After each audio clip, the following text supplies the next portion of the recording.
Um, okay. So around 10 years ago, I lived in Russia, and already back then, I wanted to move out from the country for many reasons. And already back then, it was really hard to be a Russian because nobody wanted us in the world. I couldn't just move to USA, Europe, Australia, and apply to Starbucks. I needed to find a job in advance, to apply for work visa, to do the whole process correctly. But thanks God, I'm a software engineer, so it was kind of easy for me to do that. And I started doing my research and trying to find where can I move. And one of the programs that I found was from Australian government. They had a very nice immigration program for software engineers, and it included 3 steps, like to confirm your profession, to confirm your education that it matches your profession, and I needed to pass an English exam. All of the 3 points seemed pretty clear, but they were all pretty challenging to achieve. I still lacked a couple of years in work experience, so I thought like, okay, I'm gonna use this couple of years to gain my English skills, because at that point I didn't speak much. We learned it at school in Russia, but very, very basic level, so it's just like usually limited by the student book language. So I had some time to prepare for the exam.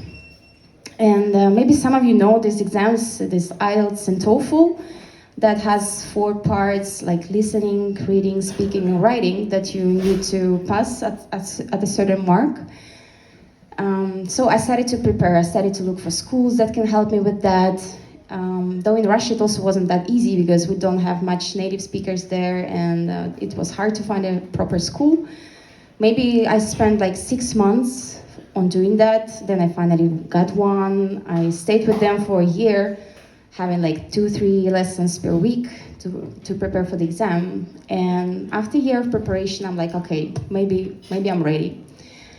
I went for the first attempt, and I failed.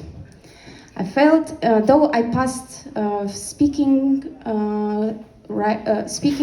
reading, and listening, but I didn't pass the writing part. And the good thing about this exam that you can go as many times as you want the next day after your failure, but the bad part of it is like each attempt will cost you around €200, so it was pretty expensive mistake to make. But I didn't have choice, so I had to study again and go again for the exam, and I failed again and again and again. Probably I tried it like 5 times, and I already reached like the maximum marks in all of the sections except writing. I could not go through that, and all my tutors were like, we don't know, like you write fine, like you should pass it, but like there was no really like a way to go through that. I was already like very desperate, but I decided just to switch to another type of exam, and I passed it like from the first time.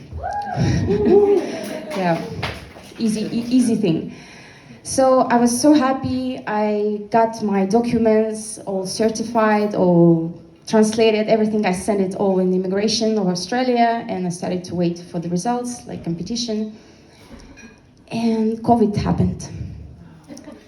They paused the program for indefinite time, and the thing is, like within 2 years, all these exams, all these documents will expire. So COVID took also like 2-3 years, and I was desperate because I put so much time into that. But okay, like I didn't have choice. It was COVID. I was still in Russia. Everything else was also closed. Like I could not travel even like for recreational purposes. So I had to leave my life in Russia, in my usual life that I had led there.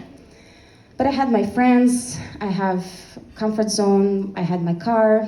And one of these days, I think it was December, and at that point I lived in St. Petersburg, which is like northern town close to Gulf of Finland. And weather-like, it's very similar, I think, to Netherlands, to Amsterdam, and in winter it's like just dark, humid, rainy, like 3 hours sunlight per day. And in Russia it's worse because it's in Russia. We don't have Christmas decorations, wheat, or democracy.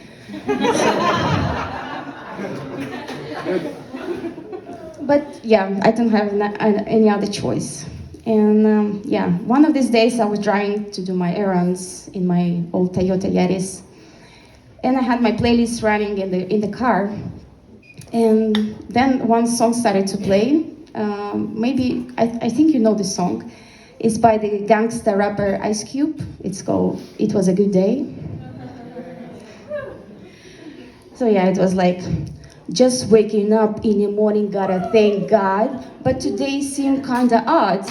No barking from the dog, no smoke, and mama cooked the breakfast with no hog.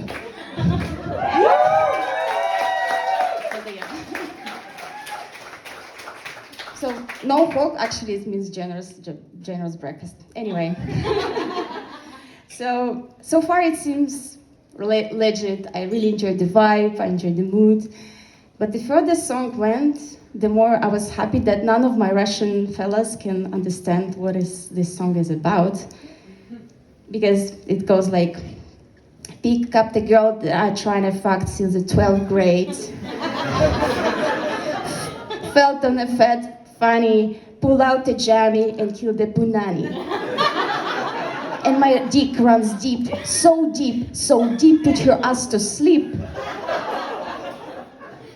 Can you imagine like me, a Slavic girl, in the middle of winter, in the middle of Russia, driving her old Toyota Yaris, and having absolutely nothing in common with the song that's coming out of the speakers? But yeah, song was continuing, like, drunk as fuck but no throwing up. Halfway home and my page is blowing up. But today I didn't have to use my AK. I gotta say, it was a good day.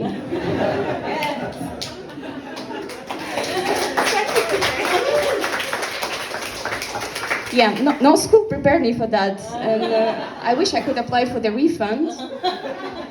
But yeah, I couldn't. So yeah, maybe I didn't immigrate to Australia. Maybe I spent a fortune on my English language courses. Maybe that was the last day I listened to that song, but it was definitely the day I finally saw my outcome of my efforts for learning English.